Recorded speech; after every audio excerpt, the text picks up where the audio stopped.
பேரை சொல்லணும். இல்ல நேம் விளையாட்டு கேம். சரியா? அதான் கொடுங்க. அப்படி கொடுங்க. தனியா கொடுங்க. வேமா கொடுங்க. தனியா மோனிகா கொடுங்க. ஆசிகா வாங்க. மீனாட்சி நீ கொடுங்க கொடுங்க. இப்ப பிரபாஸ் எழுதிச்சு நீங்க சொல்லுங்க. உங்க பேர் என்ன?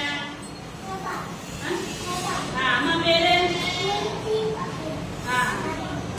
அப்பா பேரு? மூணு கை எடுத்துறேன். அப்பா பேரு? உட்காருங்க உட்காருங்க.